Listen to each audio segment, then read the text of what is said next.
Funding for Yale Cancer Answers is provided by Smilow Cancer Hospital. Welcome to Yale Cancer Answers with Dr. Eric Weiner.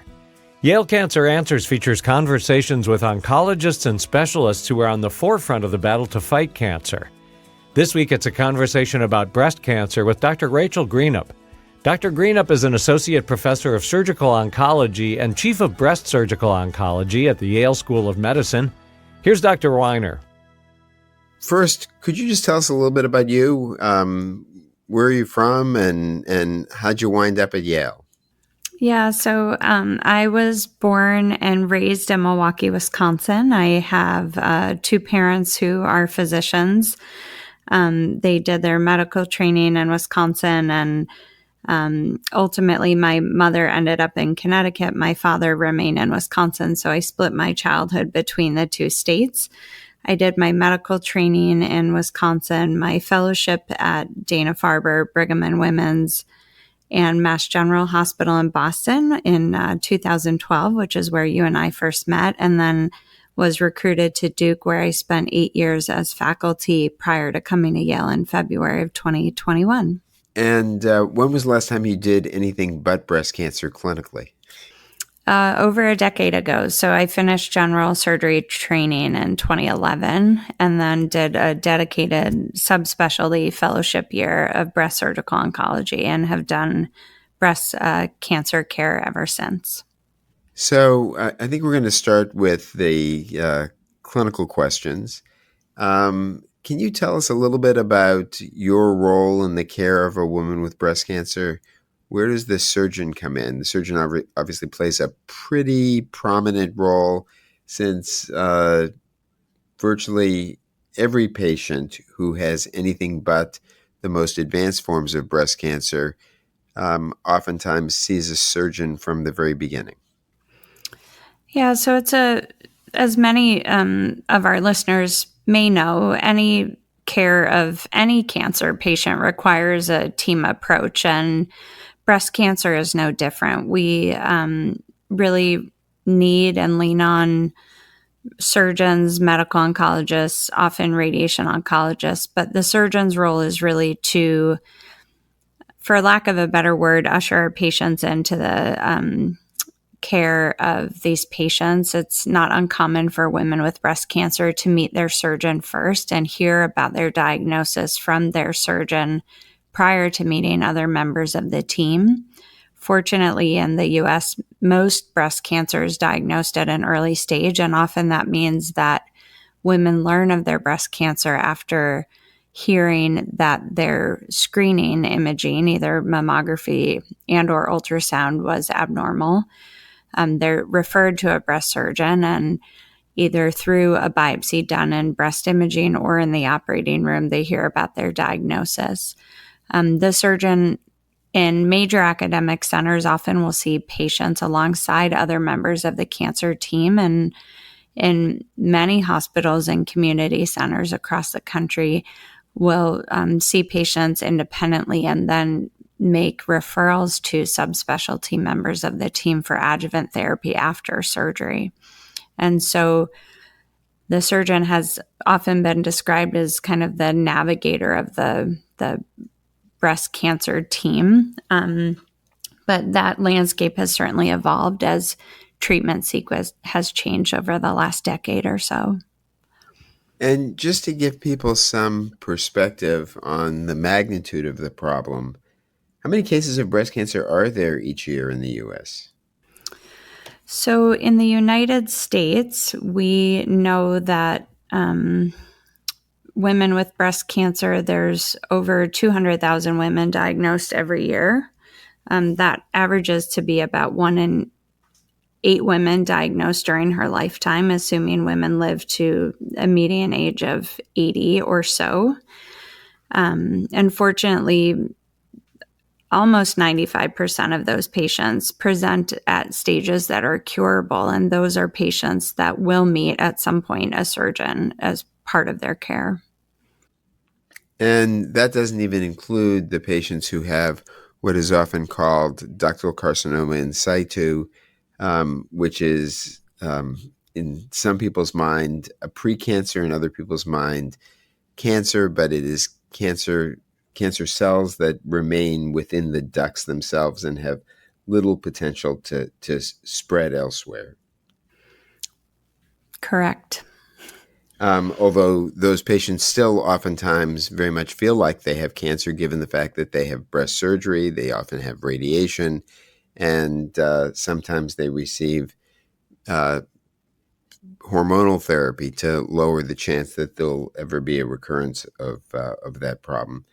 So in a woman who has breast cancer and who comes to medical attention when she has relatively early stage disease, so we'll talk about patients who have stage 1 and stage 2 and even stage 3 breast cancer, all of whom have cancer where we think a cure is very much possible. What are the surgical options, and how has that changed over the last 10 or 15 years as we've used more medical treatment before surgery? Yeah, so it's a great question.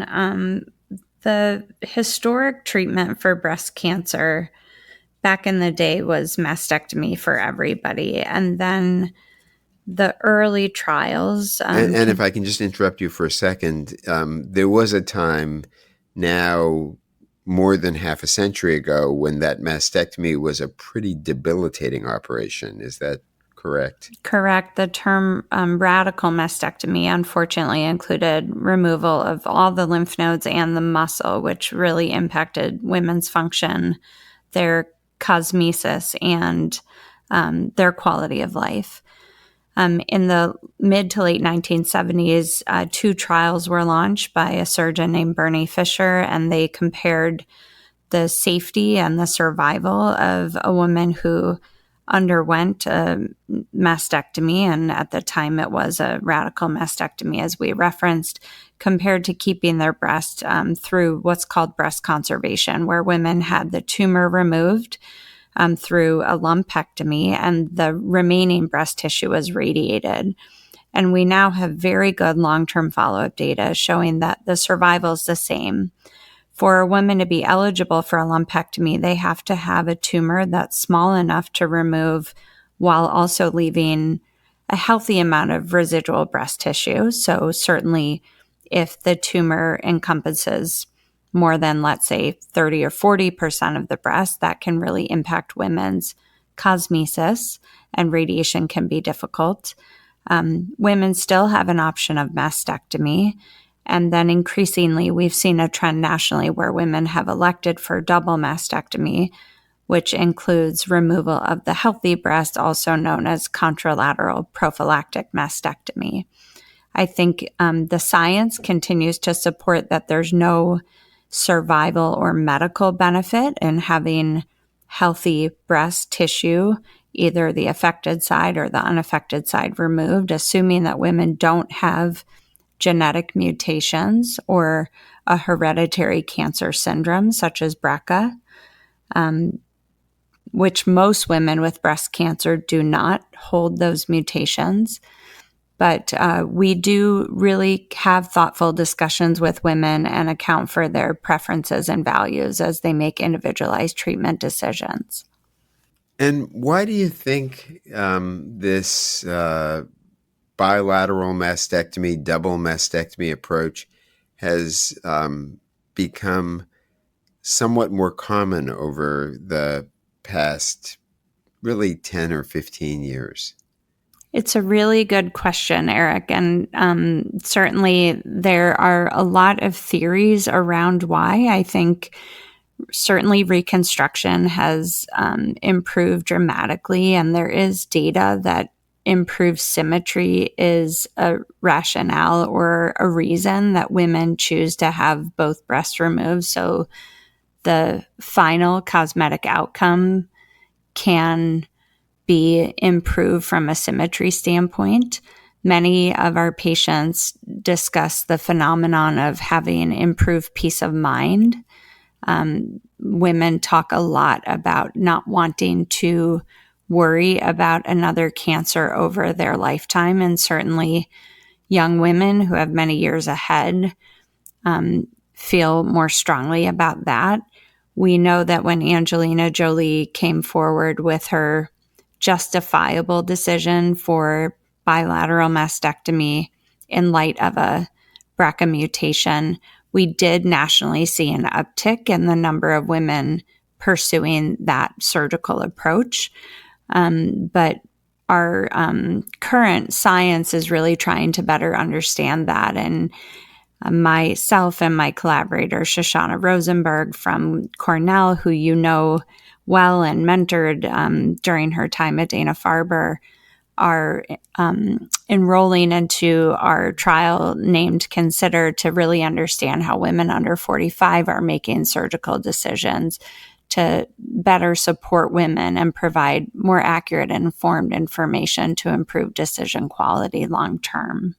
Yeah, and to be clear, for women, and this is not a majority of patients, even young patients with breast cancer, for women who have BRCA mutation, maybe you could comment just for a minute on the risk reduction that happens when you remove both breasts. It decreases the chance of getting a cancer on the other side, but doesn't change the likelihood that a woman who may be at high risk of having a recurrence of cancer elsewhere in her body, it doesn't change the risk of that happening. Is that correct?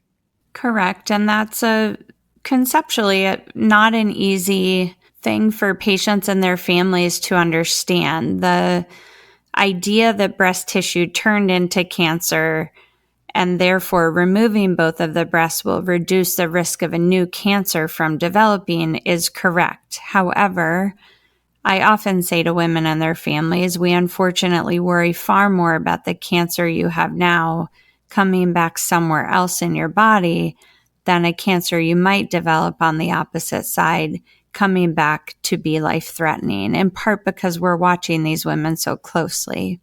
And the therapies we have now are so effective in preventing that from happening. We're going to take a brief break at the moment, and we'll return with our guest, Dr. Rachel Greenup, breast surgeon at Yale, and we'll be talking a little more about approaches giving medical therapy up front before surgery, and we're also going to be talking about some of her research that relates to the costs of cancer care and the impact of those costs on patients going through the breast cancer journey. Funding for Yale Cancer Answers comes from Smilow Cancer Hospital, where 16 locations across the region provide patients with individualized, innovative, convenient, and comprehensive care. Find a Smilow location near you at smilowcancerhospital.org. It's estimated that over 240,000 men in the U.S. will be diagnosed with prostate cancer this year, with over 3,000 new cases being identified here in Connecticut. 1 in 8 American men will develop prostate cancer in the course of his lifetime. Major advances in the detection and treatment of prostate cancer have dramatically decreased the number of men who die from the disease. Screening can be performed quickly and easily in a physician's office using 2 simple tests, a physical exam and a blood test. Clinical trials are currently underway at federally designated comprehensive cancer centers, such as Yale Cancer Center and at Smilow Cancer Hospital, where doctors are also using the Artemis machine, which enables targeted biopsies to be performed. More information is available at yalecancercenter.org. You're listening to Connecticut Public Radio.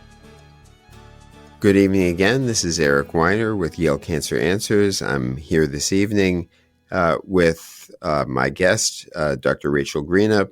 Rachel, let's talk for a minute about approaches that involve giving medical therapy up front instead of surgery, doing either chemotherapy or various kinds of targeted therapy or even hormonal therapy before surgery. What are some of the advantages of that approach, and when do we consider that?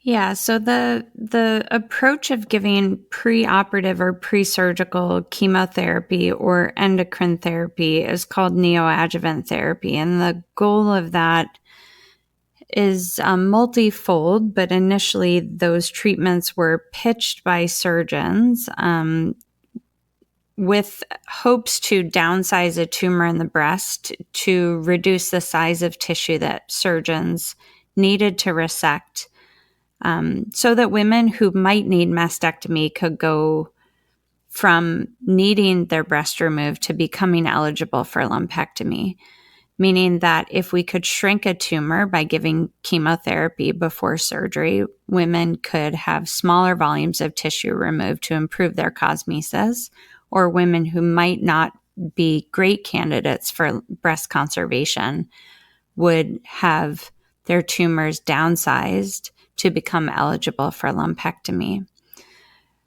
Moving forward in our current day and age, we've recognized that there are other, likely more important benefits than simply reducing the size of the primary tumor in the breast. Number one, we have the option of seeing how well that tumor responds to chemotherapy in that patient.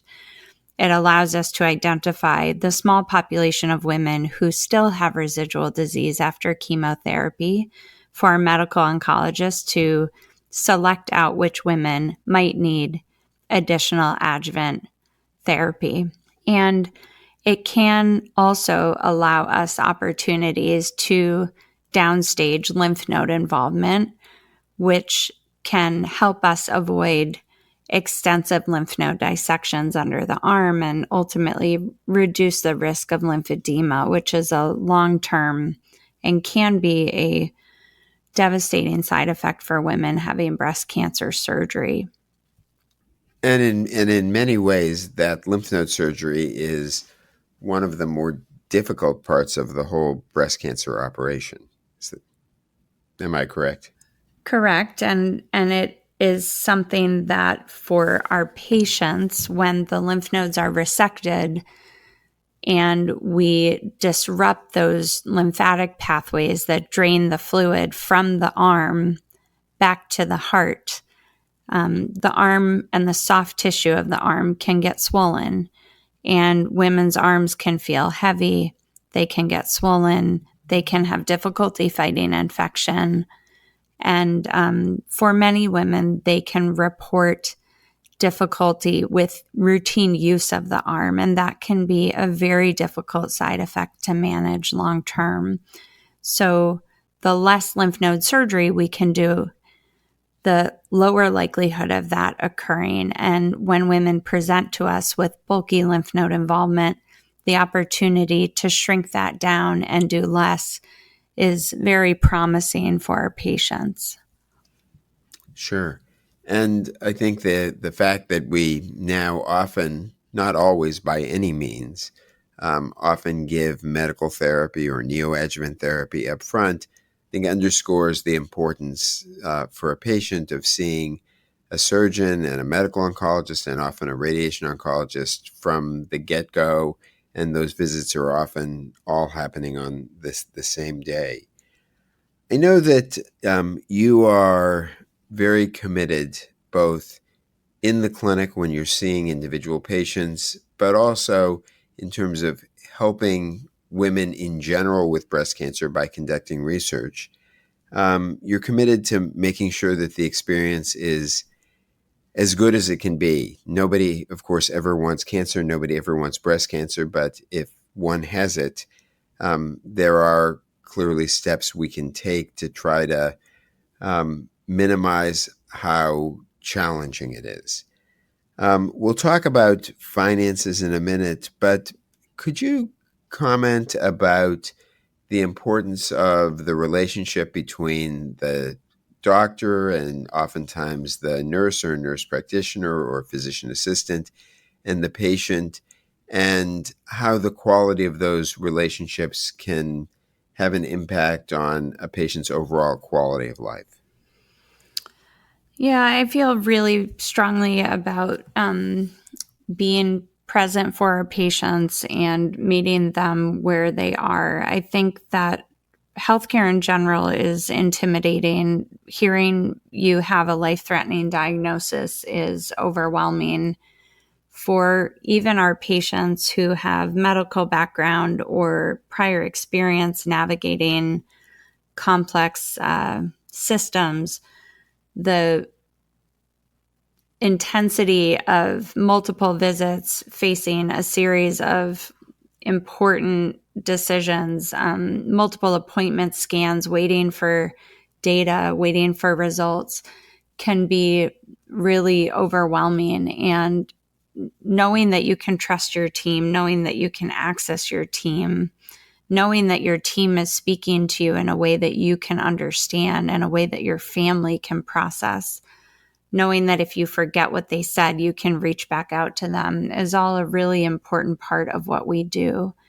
There is a growing body of literature that patient-centered care, access to your physicians or your providers, being treated with respect, all really does improve quality of life, and probably downstream relates to improved coordination of care, lower costs, and lower unnecessary waste in healthcare. And so not only is it our moral obligation to provide the highest quality care for our patients, but it's also probably the right thing for everyone when we think about healthcare as a resource. And of course, this cuts across all medical illnesses, medical, surgical, what have you, but all illness. But when it comes to cancer, cancer is still something that in our society is perceived as a pretty scary problem. And I think oftentimes just forming that relationship with a team of doctors and nurses and social workers and others makes people feel much better. So I want to move on and talk about money. Sometimes when people come in, they're totally focused on getting better, which of course is what virtually everyone wants to do, but getting better and don't have a concern in the world about what it's going to cost, not necessarily because they have endless resources, but because it's just on the back burner. Other times people are worrying about it from the get-go. And then after the fact, when people are sometimes hit with pretty sizable bills, then almost everyone worries about it. Cancer is a real problem when it comes to causing financial hardship and sometimes bankrupting people. Do you want to talk about that and how that plays out in both in the exam room and for patients long term? Yeah, so the term financial toxicity was introduced into the literature in 2013 by my friend and colleague Yusuf Zafar. He's a medical oncologist that treats gastrointestinal cancers. And it really outlines the emotional and mental stress related to the burden of unaffordable cancer care. That prompted a series of publications that highlighted the problem, especially in the United States. Staggering statistics such as about 40% of people with insurance can't pay their deductible. 1 in 4 people with cancer tap into using most of their savings to pay for care.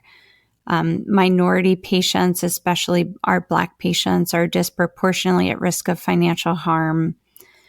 Once people are diagnosed with cancer, they have a twofold higher risk of bankruptcy. And if you have cancer and declare bankruptcy, you are not only at a higher risk of poor quality of life, but a greater risk of death after cancer. And those data are from Scott Ramsey's group, published around the same time in 2014, 2015. And that's when financial toxicity became more than just a quality of life issue. It was really a social determinant of health, showing that worrying about money while being treated for cancer had major implications for your outcomes. And that was seen across cancer types. But in breast cancer, there's a 2.5-fold increased risk of death in individuals with financial insolvency. Obviously, many of us believe that we need a fundamentally different healthcare system. We can't snap our fingers and have that happen, unfortunately. But how much does simply communicating about this with people up front help in terms of alleviating some of the distress? So certainly there are legislative and payer interventions that will have very meaningful impact for our patients and their families. And there are also bedside interventions that most of my research looks at that I do think are quite impactful. Patients are very worried about asking their care team about money. There's a huge stigma around unaffordability of care, especially among populations that have been historically marginalized, with the concern that if you can't pay for care, you might be refused care. I think we should be asking everybody, just as we ask people, what do you do for work? Do you drink? Do you smoke? And do you have concerns affording your treatment? We have wonderful infrastructure such as social workers, case managers, financial counselors at many of our care centers. And we should screen everybody. 100% of individuals, whether they know it or not, are at risk of financial burden related to a cancer diagnosis and treatment. We're also looking at some really novel interventions. The PROSPER study, led by Veda Giri and Nancy Borstelman at Yale, is looking at digital navigation for our young high-risk patients that keeps tabs on patients along the way, that can link with the electronic health record and ideally trigger navigators to help reach out to patients who may be headed towards financial distress prior to patients even knowing about that. So we are working on that piece internally. But being open about it and recognizing that this is not something individuals should be ashamed of, but that we have resources we can often offer people to help get them to survivorship and through their cancer journey. Yeah, it is a huge problem, especially when at times it feels like one needs a PhD in communication with insurance companies, specifically in that topic, to just get through any kind of medical care, since it is just at times nightmarish. We have just a few seconds left, and I'm just going to ask you your quick take on screening recommendations. How old should one be before one starts breast cancer screening? When should that screening perhaps end when a woman becomes older? Annually, starting at age 40, talk to your primary care doctor, your OBGYN, or your breast care team about your density, the options for supplemental imaging, include your family history and your personalized risk. Age at which to stop remains open. There's the difference between chronologic age and functional age, and certainly including women's other health issues, their personal choice, and their life expectancy are important factors to consider. Dr. Rachel Greenup is an associate professor of surgical oncology and chief of breast surgical oncology at the Yale School of Medicine. If you have questions, the address is canceranswers@yale.edu, and past editions of the program are available in audio and written form at yalecancercenter.org. We hope you'll join us next time to learn more about the fight against cancer. Funding for Yale Cancer Answers is provided by Smilow Cancer Hospital.